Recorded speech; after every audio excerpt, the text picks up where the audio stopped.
Welcome back to the Inside the Rink podcast. In episode 29, we will cover Aaron Ekblad was suspended 20 games. There was a ton of big trades at the trade deadline. We're also going to talk about who won and who lost the trade deadline. But first, I want to welcome my co-host, Chris LaValle. Chris, how are you doing? Listen, today was a beautiful day weather-wise in New England. Makes me happy, and there's hockey on, and all this stuff happened this past weekend. A little recoup, and I'm ready to roll. Okay, well, that sounds a lot better than the little snowstorm that we got here in Manitoba. So, yeah, I'm looking forward to recharging the batteries and get through the stretch run of the season. And I know that extends for everybody because Friday was a whirlwind. And let's get right into that. But first, let's hear a word from our sponsor, DraftKings Sportsbook. DraftKings Sportsbook is Boston's hometown sportsbook. It's live right here in Massachusetts. Bet local on all your favorite sports from the comfort of your own home with DraftKings. To celebrate, all new customers will receive up to $250 in bonus bets when you sign up for DraftKings Sportsbook using code ITR. You can now bet local on moneyline spreads, props, and more with one of America's top-rated sportsbooks. That's DraftKings Sportsbook. Download the DraftKings Sportsbook app. Sign up with the code ITR to get up to $250 in bonus bets to use now that mobile sports betting is live in Massachusetts. That's code ITR, and it's only at DraftKings Sportsbook. If your loved one is experiencing problems with gambling, call 800-327-5050 or visit helplinema.org to speak with a trained specialist free and confidentially 24/7. Must be 21 plus. Physically present in Mass. Eligibility restrictions apply. Subject to regulatory licensing requirements. Eligibility and deposit restrictions apply. Opt-in required. Bonus issued as free bets. Terms at DraftKings.com/MA. Well, Chris, I know you and I had talked about going into this that we're just going to strictly talk about trade deadline, and we're going to get into all the trade deadline stuff that happened Friday.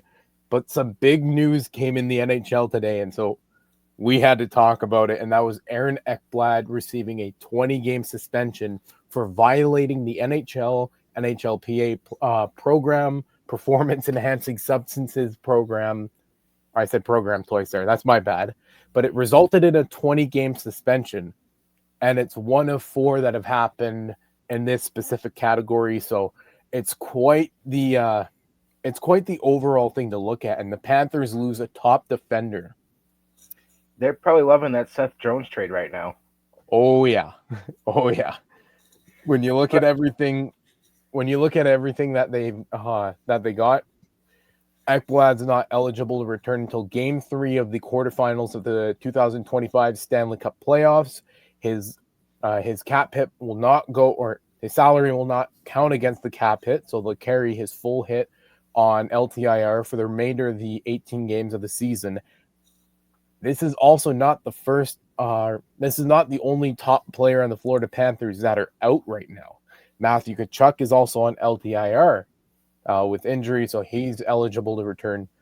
I can't remember when it is, but he'll be eligible to return around playoff time. With Ekblad, and the whole thing is he released a statement. But my first takeaway that I really want to point out is it's very clear cut about what happened, and just the general incident is threw himself on his sword and said, got to get things done here.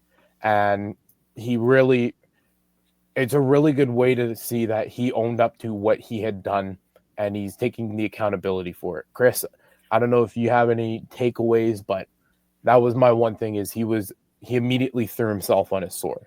So my immediate takeaway is I'm looking at the statement as you say that because I didn't realize he released one. Immediately, I thought when it came out was he had an injury this season. And you see it in a lot of sports where players will take something where they have an injury and they don't know really what's in it, but a doctor prescribes it to them, and they pop up and test positive for a PED. So I thought maybe that was along the lines. Reading his statement where he says, I let my teammates down, tells me he kind of knew what he was doing. I mean, granted, he had an injury in early January, an upper body injury. So who knows? Maybe he did take something for that, knew what he was doing, and got popped.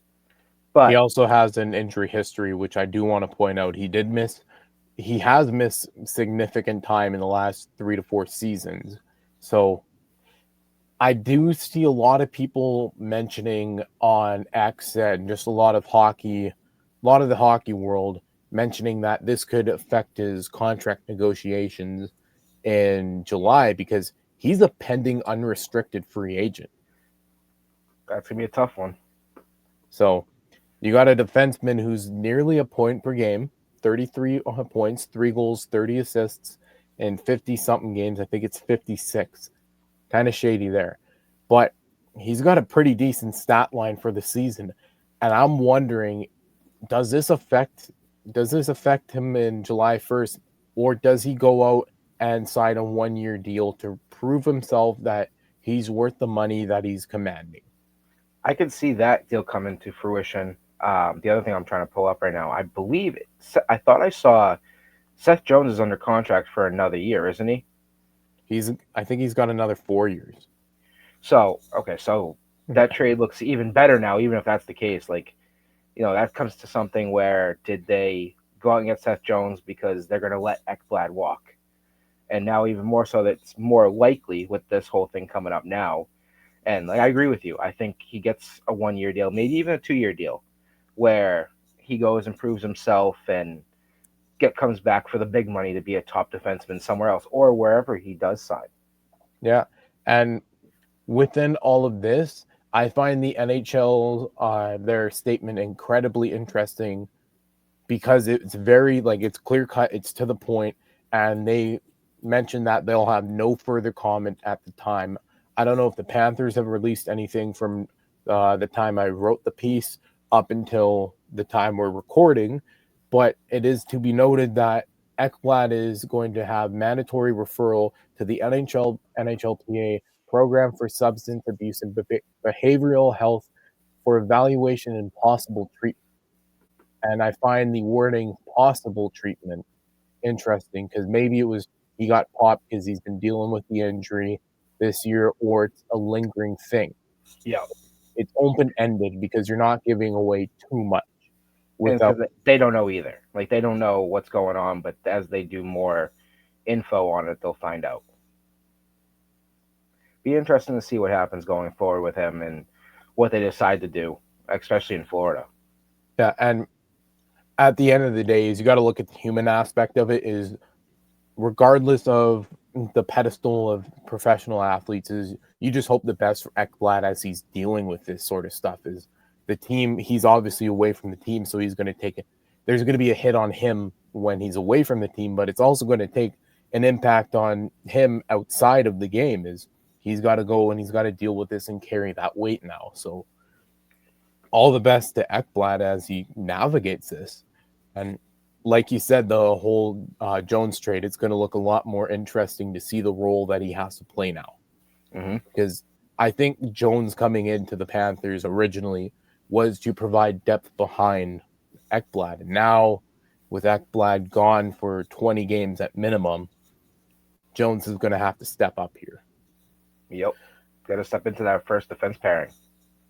Yeah. And speaking of trades and trades that have impact, Mikko Rantanen on the move again, 6 weeks apart. And it just feels like yesterday, Chris, that you and I had talked about this, but the return is monstrous the second time around. And I say monstrous because Logan Stankoven, 2 conditional first-round picks in 2026 and 2027, and 2 third-round picks in 2026 and 2027. For Mikko Rantanen with a $12 million extension for 8 years. $96 million total. What a trade. And the Dallas Stars, who already picked up Mikael Granlund and Cody Ceci earlier in the season, watching them, they look shit hot. Let's be real. Yep. I'm not going to sugarcoat my wording on that one. They look like a team that's just ready to pounce. Oh, I mean, and look at his numbers right out of the get-go. So he got traded, obviously, a couple weeks ago. He had 13 games with the Hurricanes. He put up 6 points in those 13 games on 2 goals and 4 assists. Now he's in Dallas. in 2 games, he has half of that. He has 2 goals and an assist in his first 2 games. As of right now, you want to add a little chaos. The first round matchup in the playoffs would be Colorado and Dallas.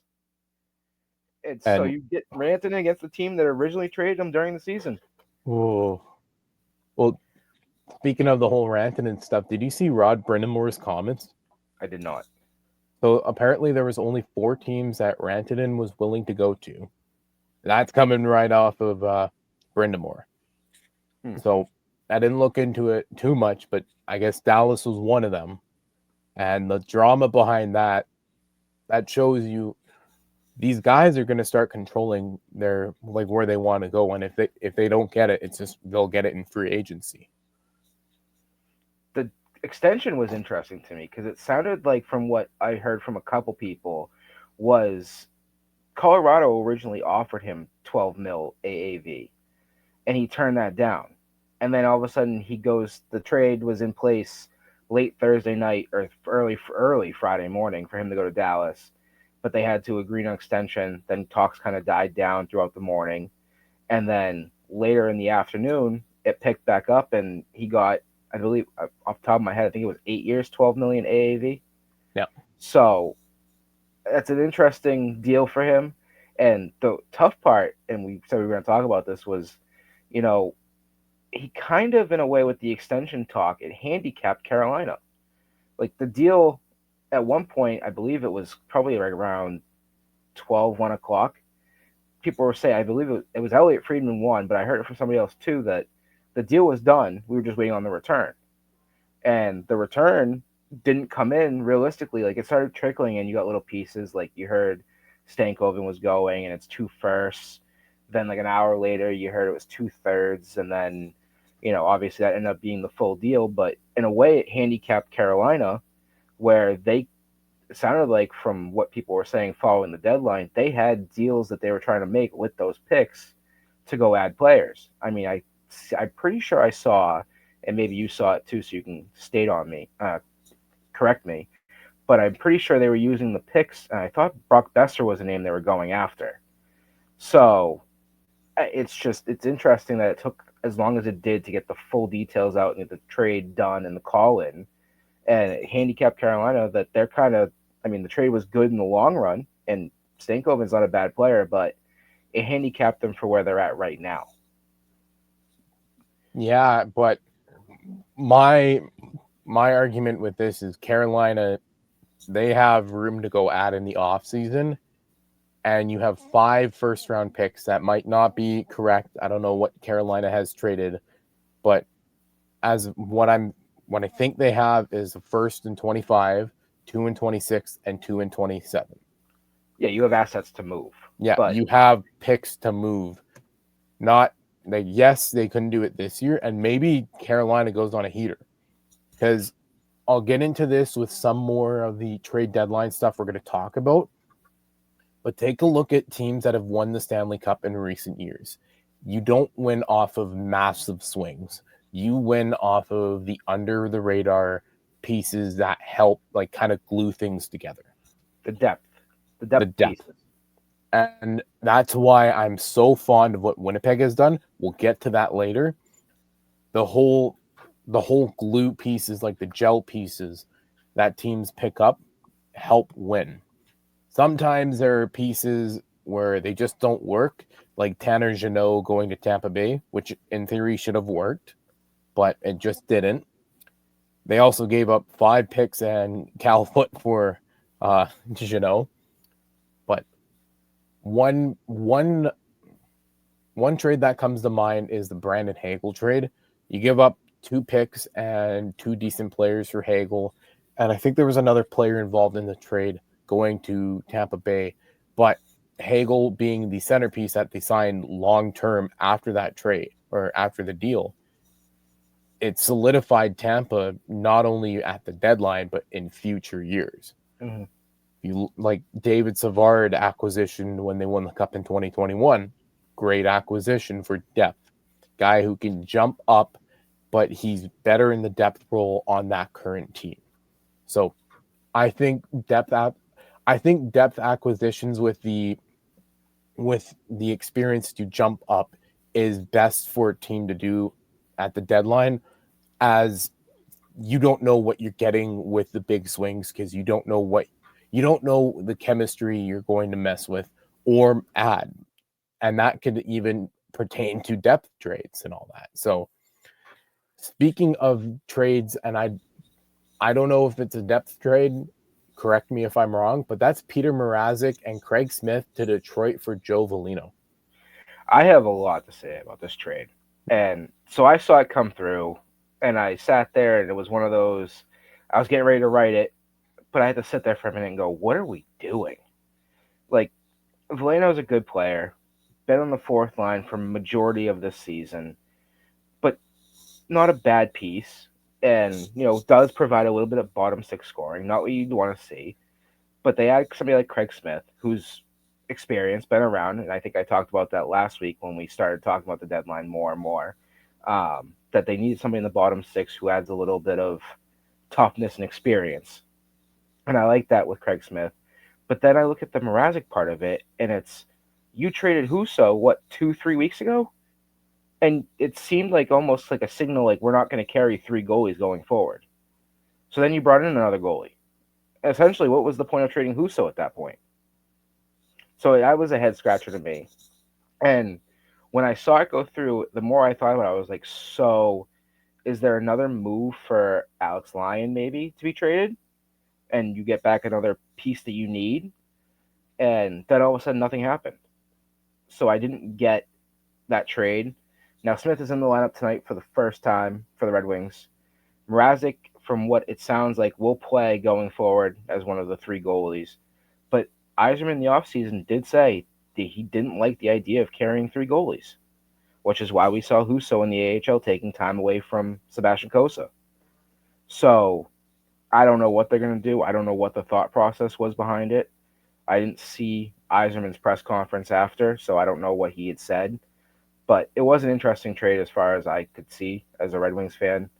I don't know if you had any thoughts on it after you saw it, but that was my initial takeaway.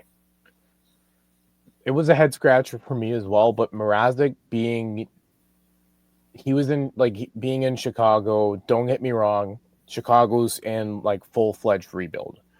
Mrazek going to Detroit gets him into a competitive scenery, which he hasn't seen for a little bit. He was in Toronto and Carolina before, but he gets back into that scenery after being in the rebuild scene, being a part of a team that hasn't been as great as it has in recent years, to a team that's on the up and coming. Without a doubt, if Detroit misses the playoffs this year, I think they're going to at least sniff or make a wild card run, or who knows, jump higher than a wild card next year. But Detroit is one of those teams that you have to look at. They're still points out of a wild card spot at the moment. I think it's 3 points out last time I checked, but that's still easy. It's easier to crawl back from 3 points than 9 points when you look at the standings. Yep. I mean, that whole Eastern Conference is a mess. Yeah. And bringing in Mrazek, I think it's just to solidify goaltending depth should they make the playoffs. Yes, you have Campbell in the minors, but Campbell being in the minors is a different story with his recent play. But Mrazek coming in, it gives less of a load to the other goaltenders that you have on the roster, and it allows him to perform with a relatively competitive team, like I've been saying. Craig Smith, I don't want to say too much on the Smith acquisition, because Craig Smith he's a great depth acquisition wherever he's been. Mm-hmm. Yes, he's had his good years and his down years, but he's going to come in and just provide depth to a team that's looking to compete, and that could be a sneaky good acquisition for Detroit.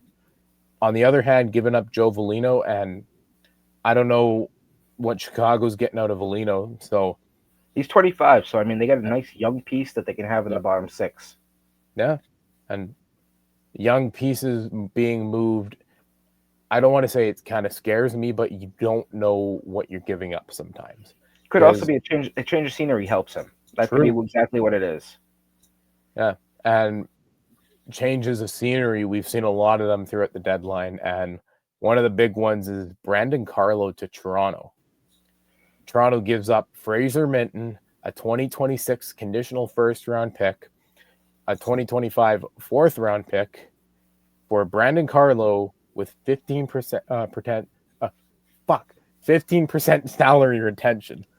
Sorry, I cannot not stumble over my words here. So Carlo going to the Leafs is a great right-hand defense acquisition. Boston's blowing it up. They didn't put dynamite. They put the whole damn nuke on everything, it seems like. Yeah. And 3 big pieces leave, but the first that we're talking about here is Carlo. And having watched a couple of Leafs games, one with Carlo in the lineup, whoa, is that going to be a scary fucking decor? Pardon my French here.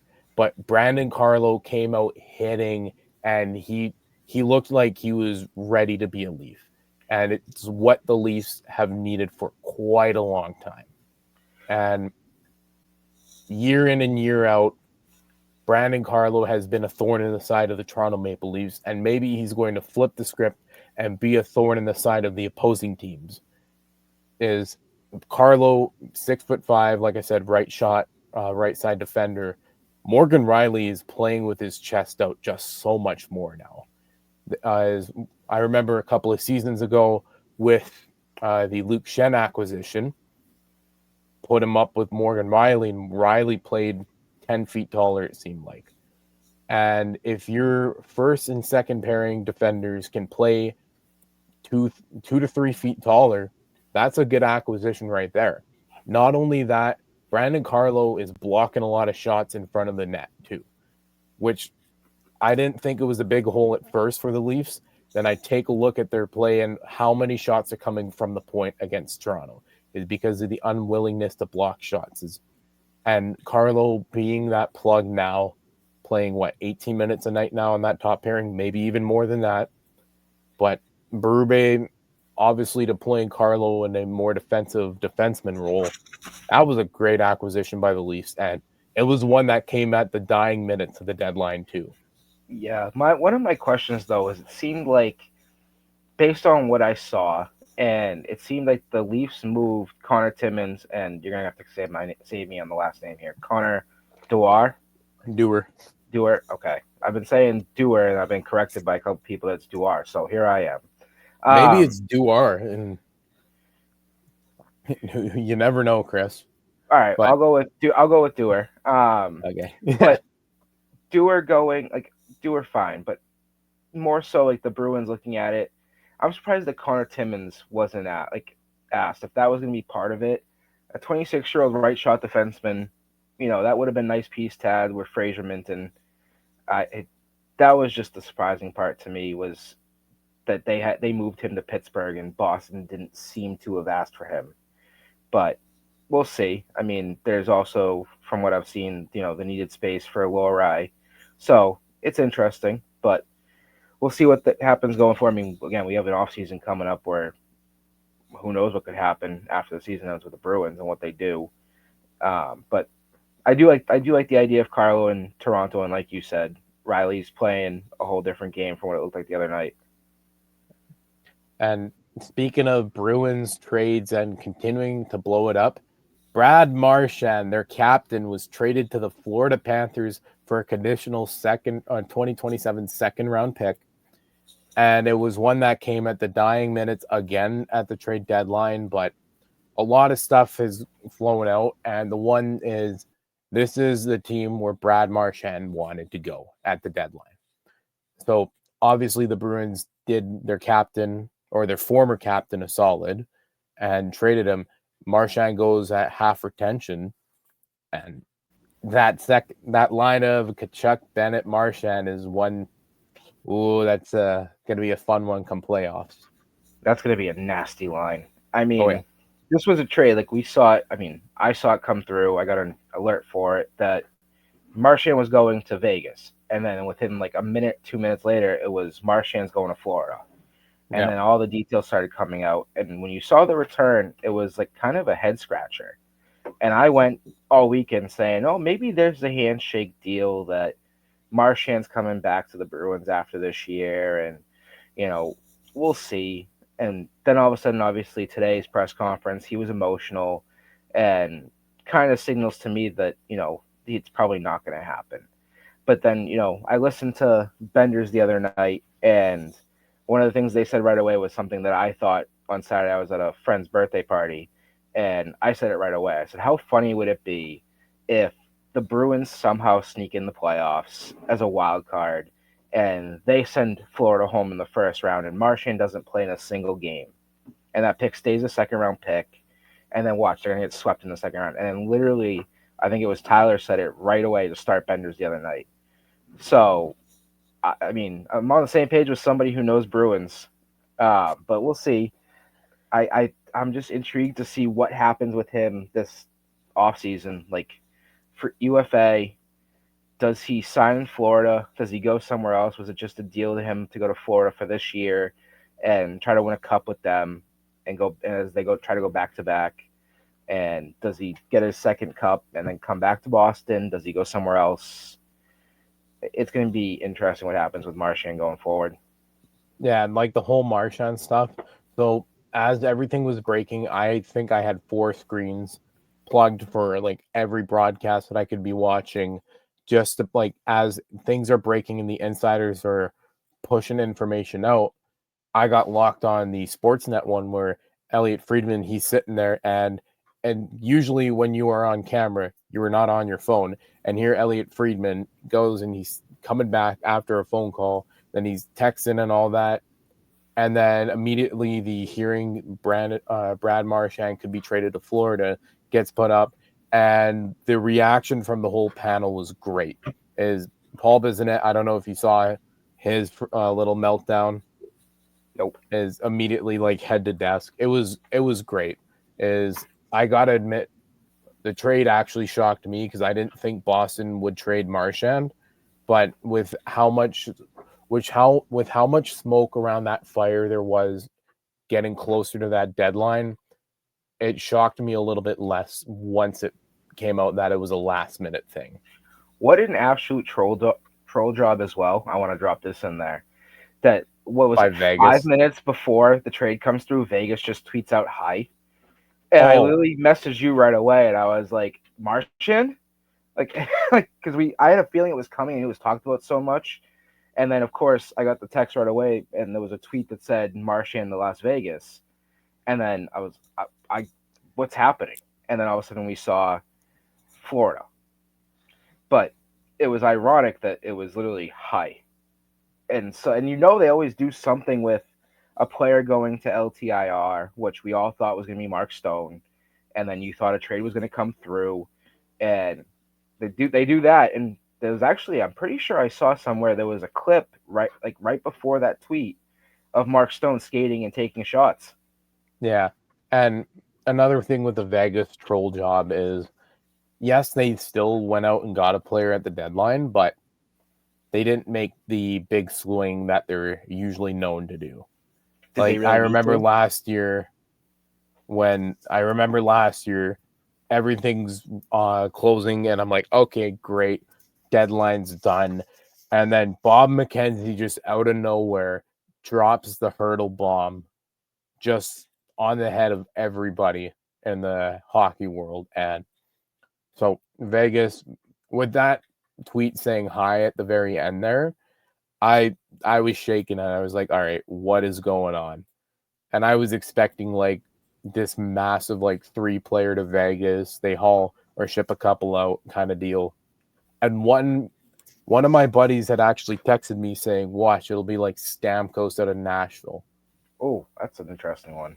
And when he said that, I'm like, oh, great. That's the last thing. Like, they got me right away. I mean, I put in a writing claim right away to Vegas trade ? Like, I fell for it. Yeah, well, I fell for it too. As I was sitting there, I'm scrolling my timeline, just refreshing, just so viciously, and I was like, "What does Vegas have up their sleeve here?" And I think what they have up their sleeve here is they wanted everybody to think that, hey, we're going to do another big move again, and then they just don't.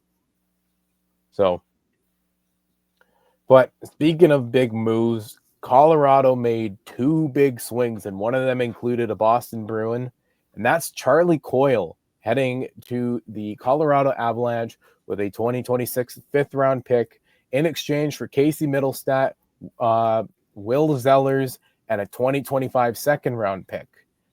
I like this team, I like this trade for both teams because Middlestat, he couldn't get onto his own footing after going to Colorado.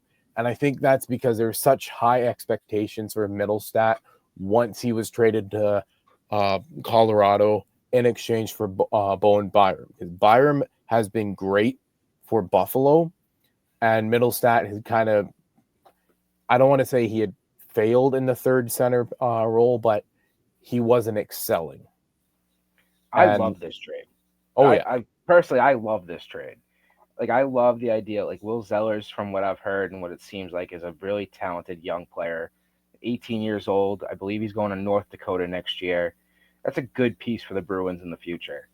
And Middlestat, I wasn't even on my radar to be a Bruin. I mean, his name was on the big board everywhere that he was going to get moved. I did not see that coming. Right away, slides right into the second center line for the Bruins and had an assist in his first game. I mean, made his presence known right away. Yeah. So it's a nice piece for the Bruins. Obviously, that was before Carlo and Marchand. And I said, I was actually talking to somebody the other day about it, and I said, if that was their deadline, obviously there was trades ahead of time, like they got Lauko for Brazo, and another piece, I can't pronounce his name. Yeah, I know which player. The Murat kid. Was there another one? Am I missing a trade? Frederick? Yep, okay, Frederick. And I said, at the end of the day, if Middlestat, that trade with Coyle was it, that would be a decent deadline for the Bruins. They'd still have Marchand. They'd still have maybe Carlo is, hit or miss. You could have traded Carlo either way. But I think they were going to move Carlo either way. Right. Because and I think you and I had talked about it 2 straight weeks. If Marchand had stayed and Carlo was the other move after that, honestly, I think that's a pretty decent trade deadline for the Bruins.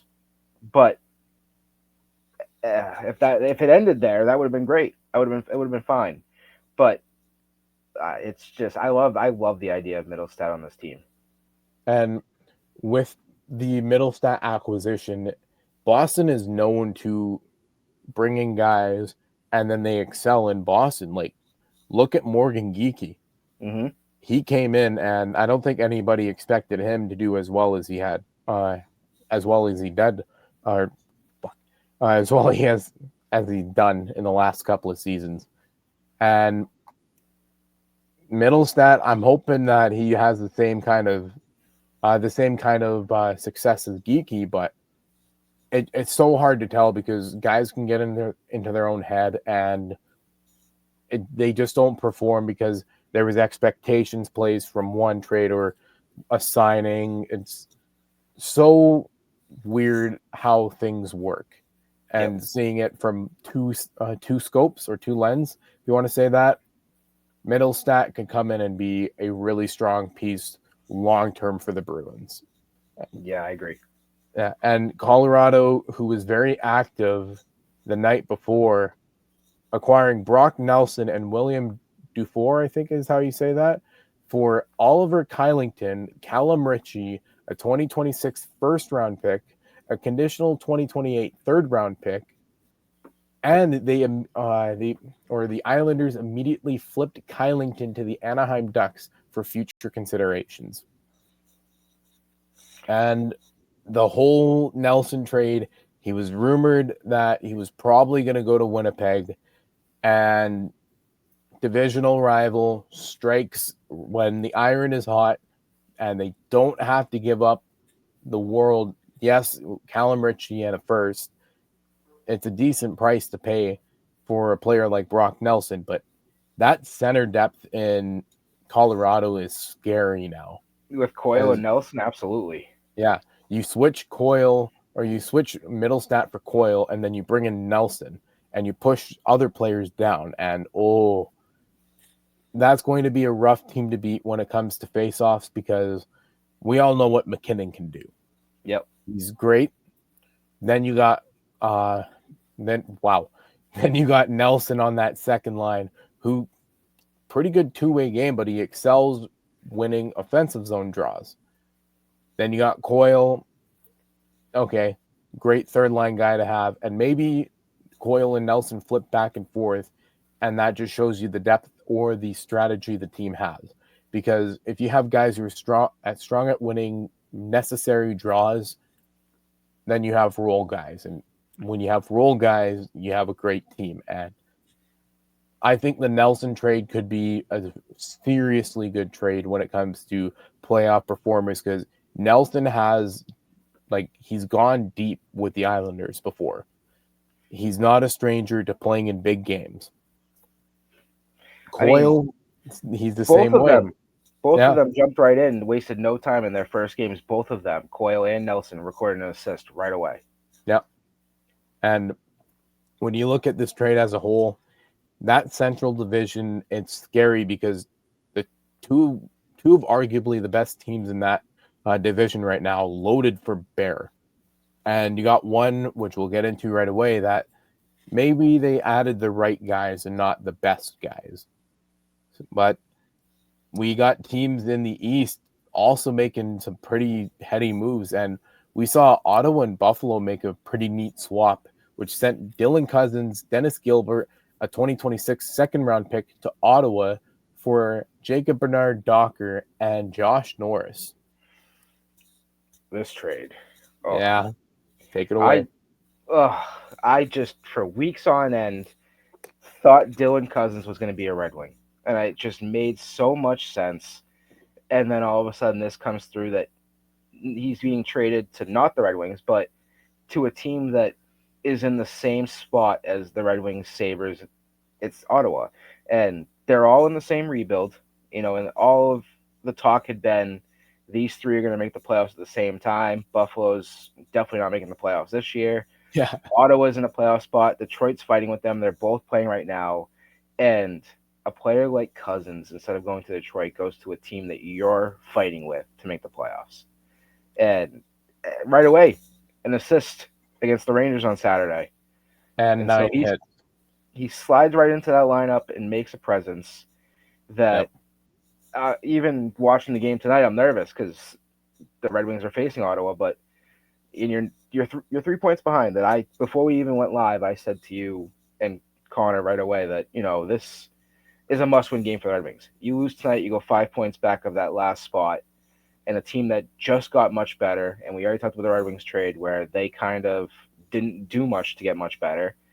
That this could realistically be your season right now tonight. Mm-hmm.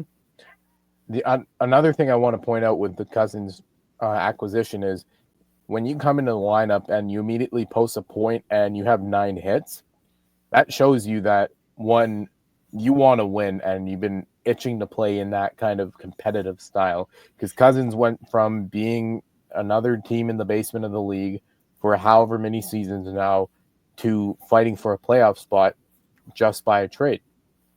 Yep. And Ottawa, I think this is a pretty heady flip for them because Staios, he's well known to want to be competitive immediately. And I think Dylan Cousins is the right acquisition for that because of his nickname previously, the workhorse from Whitehorse. That's a pretty heady nickname when you're coming into the NHL. And it kind of got put under the covers because of how things were in Buffalo. Great contract too, by the way, that he signed. And I think he's just going to explode in Ottawa because he fits right in with the style of game that the Ottawa Senators want to play. And I think Ottawa might have secured their playoff chances by this acquisition. That's what scares me. Yeah, because Columbus, they're also they didn't make any significant moves. They didn't sell at all. They just stayed put, added Luke Cunnin, and I think they're going to take one of the two. And Ottawa, they're going to take whichever one they land in. So losing a good defender in Jacob Bernard-Docker and a decent forward in Josh Norris obviously takes a hit, but it's a shakeup for both teams that they desperately needed. Because Buffalo, if they want to compete, these are two guys you bring in and you build around. And Cousins also has 6 hits tonight. Oh and my God. they're not even halfway through the second period yet. Yeah, see, that's the perfect acquisition for a team that is captained by Brady Tkachuk. Mm-hmm. So that shows you that Ottawa might have injected the right guy into their lineup, which we have kind of hinted at. Not they didn't inject the best guy; they injected the right guy. And speaking of teams that might have injected the right guy, that's Scott Lawton going to the Toronto Maple Leafs. The Philadelphia Flyers traded Scott Lawton at half retention and they traded Scott Lawton in exchange for Nikita Grubenkin and a 2027 first round pick. So, I wasn't totally in love with the fact that Grubenkin got traded when he did, because he looked really good for the Leafs in the few games that he played. So that was obviously a steep price for the Leafs to pay. And then you also add a first round pick. But later it came out that Grubenkin and Michkov, they're buddies. So it makes sense why he was a part of the deal. Yeah. And guys being friends with each other before making the NHL, that's a chemistry thing that you look at 100%.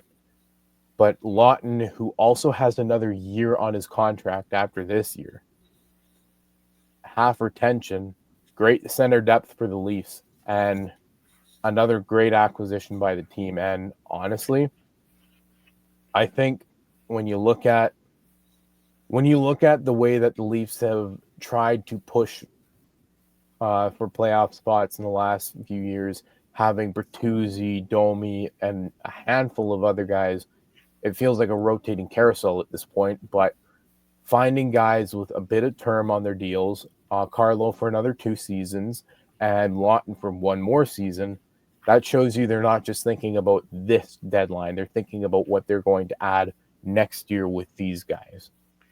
Well, that's what makes me think too. Is so right now for this year, adding Lawton to the lineup, it gives you depth in the bottom 6. It gives you a nice centerpiece, but it makes you question. Obviously after the season, John Tavares is a free agent, or a UFA actually. So yeah, so could Lawton be their second line center next year, and they're gonna let Tavares walk? Maybe, but with the season Tavares is having, regardless of age, he's still playing up to a second line center role. No, I agree with that. Yeah. I think as he gets older and a bit slower, maybe he'll go to a third line center role. But look at guys like Crosby and Ovechkin who continue into their late 30s, continue in that first line role. So right. Tavares could still be a great second line piece to have, even in his late 30s. I'll tell you, that was my first thought when I saw this trade was Lawton would slide into the second center role, and that opens up money for Toronto to potentially, if they let Tavares walk, re-sign Mitch Marner, and Tavares could be the second line center that the Red Wings have been looking for. Maybe. And I've seen a lot of talk Marner to Detroit, but realistically, do we see him leaving Toronto? I don't. And not after what came out this weekend with the whole Rantanen and stuff, where they reportedly offered him in a first for Rantanen. But he said no. Yeah. He was the one that turned it down. Yeah, exactly. So that just leaves you to see, maybe he just wants to see where the team is and how they do this year, or is Carolina not where he wants to go, and he wants to pick where he chooses and go from there. But that's what leads me to think maybe that's, as a Red Wings fan, that could be the option to go. Yeah. But him saying no is definitely interesting. Yeah.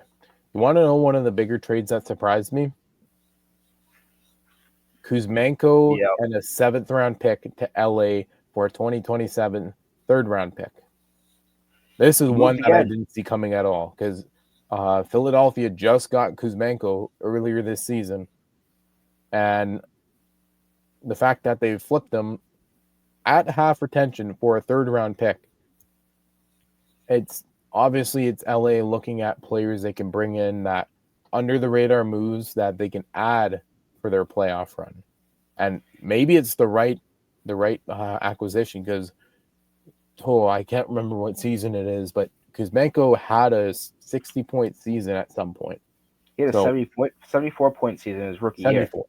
Rookie year. Yeah, that's what I'm thinking of. I thought I was going to say 70, but I'm like, I think it's 60, so undershoot it there. But Kuzmenko, that was kind of what I saw was him moving to the Kings. Was they were hoping to get that player back and hoping that with what they have currently, he can gel with them and he can find that 74-point season again. Obviously, not 74 points most likely, but something along those lines where, like you said, maybe a 60-point season or a 50-point season. And who knows, like maybe Kuzmenko gets into a team that has more, I don't want to say grit, but they have more of that bite come playoff time. And maybe he sees that and that's his style and that's how he plays. And he middles as a 50, 60-point guy, like who you never know. But it's a pretty heady swing by the Kings. And it signals to me the Kings are getting ready for another series, another tilt with Edmonton again in the first round of playoffs. Yeah, and that'll be an interesting series because Edmonton, they made some moves, which we'll get into right away, but a team that maybe it disappointed a lot of people, but didn't really disappoint me, was the Winnipeg Jets. First in the league, and you bring in former Jet Brandon Tanev, and you bring in defenseman Luke Schenn, who we actually talked about earlier. Tanev, you acquired him from Seattle for a 2027 second-round pick, and you got Luke Schenn for a 2026 second-round pick and a 2027 fourth-round pick from Pittsburgh. Tanev, I'm pretty sure you saw the video, is he raced like to the rink where the Jets were playing to play with them immediately. Mm-hmm. And then Schenn he's joining the team today after I think he just flew down to Winnipeg today, and he's joining them for skates and all that now. But these are two moves that are really heady for the Jets because they have suffered off of relying. They were reliant on two players to do all of the physical stuff. Yes, they had guys who are willing to step up, but you're adding guys who are known to be rougher around the edges, hit more, block more shots, and kill penalties. Like Luke Schenn, he'll swing with anybody, and he's also there for defenseman purposes. Whereas Brandon Tanev, he works with Adam Lowry on that third line. He's been great on your fourth line so far. But can he push himself to get or can he push himself back into the role when you had the third line a few years ago of Tanev, Lowry, Kopp? Maybe it's Niederreiter, Lowry, Tanev, but Tanev and Lowry are known to gel together, and there's just so many options that the Jets have opened up by bringing in grittier players, and that first round is what I'm thinking they're gearing up for because they got out-hit quite significantly by Colorado last year and even more by Vegas in 2023. They got bounced because of the physicality and depth reasons, like injury reasons. So bringing in Luke Schenn is a great guy you can plug up should anything unforeseen happen. And Tanev, well, middle six guy, he can play up if needed.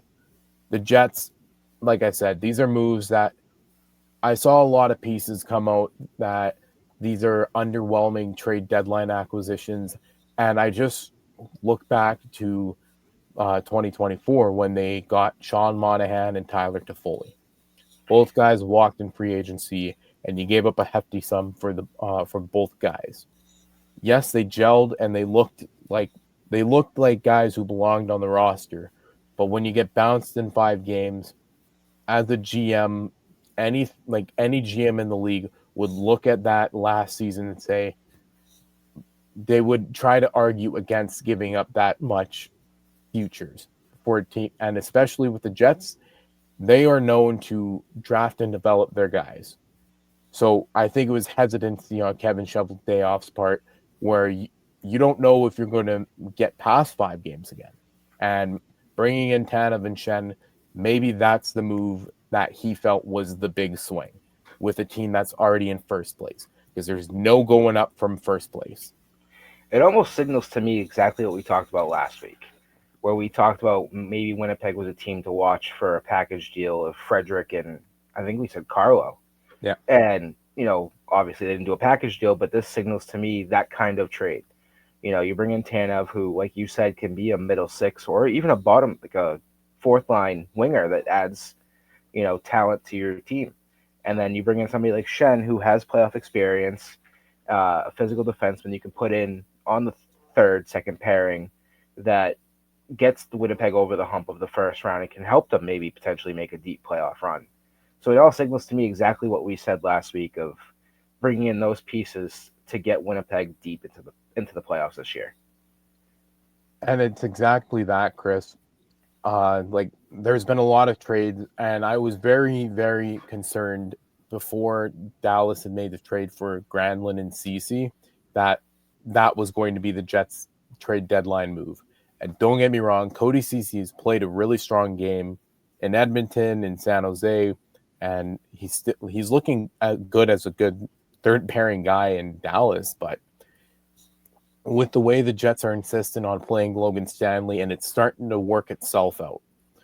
With the way they're insistent on playing him, you need a guy who's very strong defensively and knows where to be at all times with that veteran mindset like Luke Schenn.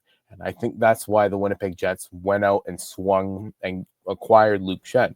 And it came out from Pittsburgh that they acquired Luke Schenn in good faith.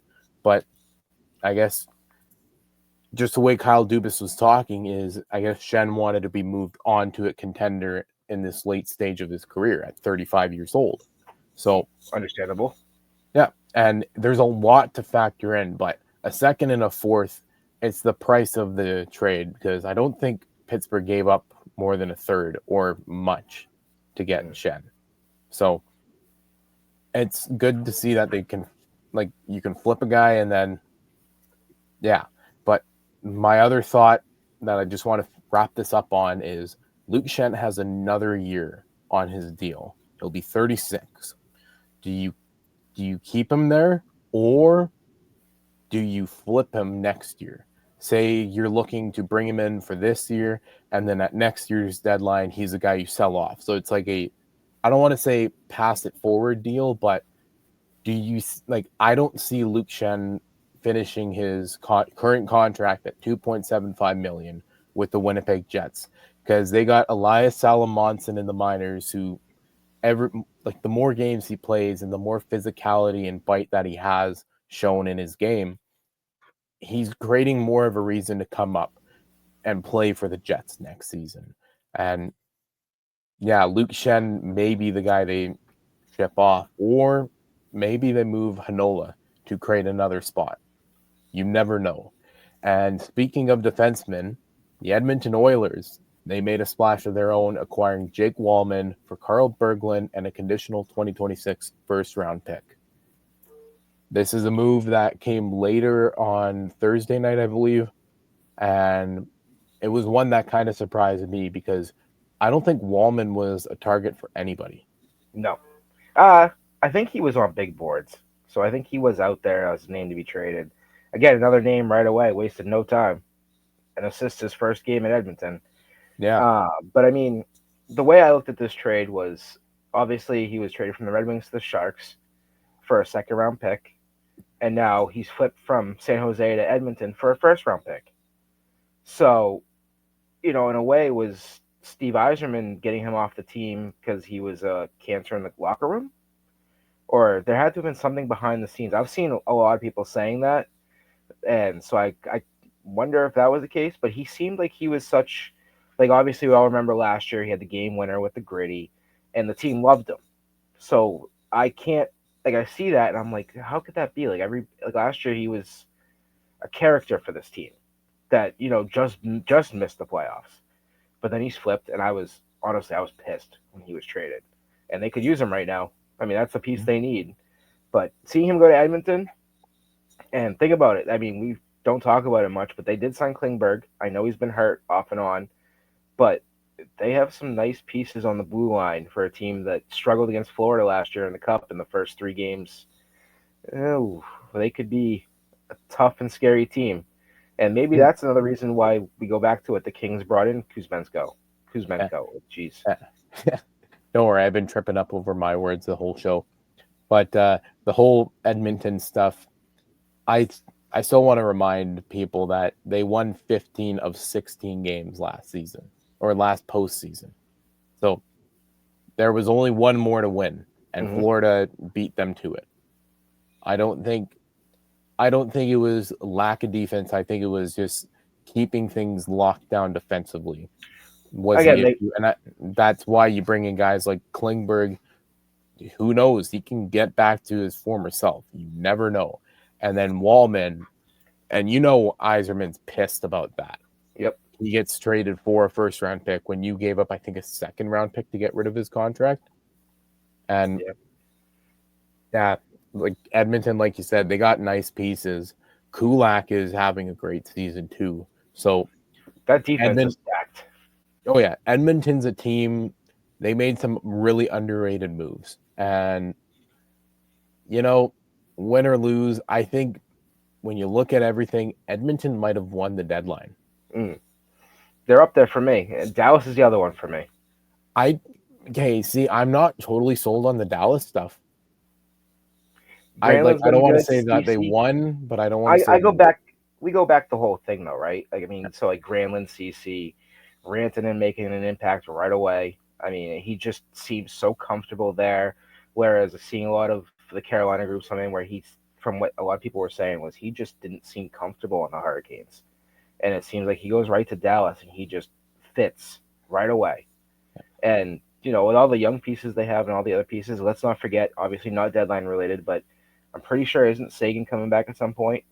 At some point. So you add somebody like Rantanen into that lineup, that's a deep, deep team come playoff time. And you also, got to look at, like, the reason why I'm so skeptical of Dallas is you lose Logan Stankoven, who was a big part of that team.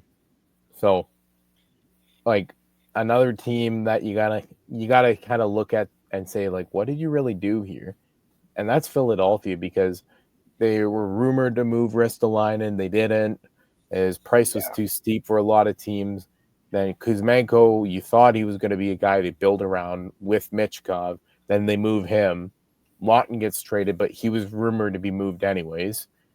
But you look at the overall teams that have won. You got to look at Ottawa and say they won. Yeah, that was my other one. Cousins, if that's the only move they made throughout the year or throughout the whole deadline, that's fine. You also go out and get Fabian Zetterlund, which was another really good trade. So Ottawa making 2 really key trades as they're fighting for a wild card spot.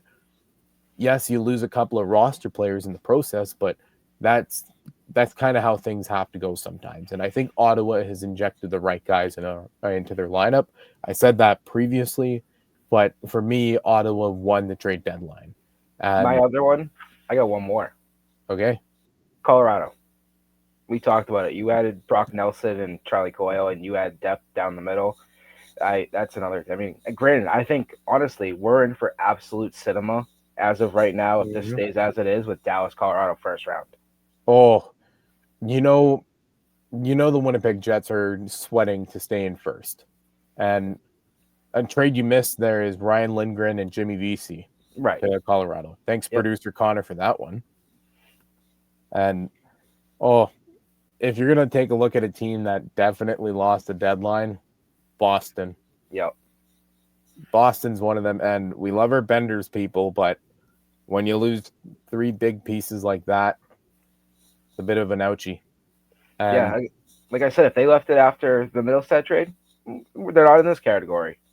Yeah. And just moving Marchand at the last second. Granted, you did get some pretty good pieces back, but you're kind of waving the white flag on your season. And the one thing I didn't like is they kept 15% of Carlos' salary, and he's got 2 more seasons. So that kind of signals they're going to go through a little bit of a retool. Yep. And finally, one of the teams that I don't want to say that won or lost, Winnipeg, because you don't make a drastic move, but you make enough of a move. So they're like the half win, half lose kind of scenario. Yeah. I mean, I'm obviously going to go right to mine, the Red Wings. I mean, you're sitting 3 points back. I mean, and you were on a skid, and the skid started I think 2 games before the week started for the deadline. And then they're down to 5 straight. They lost to Washington after being up 2-1 on Friday, and they let up 4 goals in the third, 2 of which were shorthanded. You didn't address realistically anything you needed to address. I said it, I've seen it everywhere. You needed a second line center with Cop done for the year. You needed a defenseman. Your defense has been atrocious as of late. And what they do, they go out and they get Mrazek and Craig Smith. The exact opposite of what you needed. And I screamed from the rooftop. I think I did it last week, and I did it last week's episode, and I did it all during the week. Ryan O'Reilly. Bring in Ryan O'Reilly. I'm surprised that Nashville didn't move more guys. There's my other loser, is Nashville. Yeah. They lost solely because they didn't trade more guys. The only trade was Pittsburgh, wasn't it? I think so. For Bunting. Which that's a trade I kind of forgot that happened because, don't get me wrong, Michael Bunting's been a decent player, but that one flew so under the radar because of everything else that happened with Rantanen, Cousins, and another team that actually I want to talk about that won the deadline, Tampa Bay. Yep. Bjorkstrand and Gord. Yep. I completely forgot about that trade because there was so much that happened.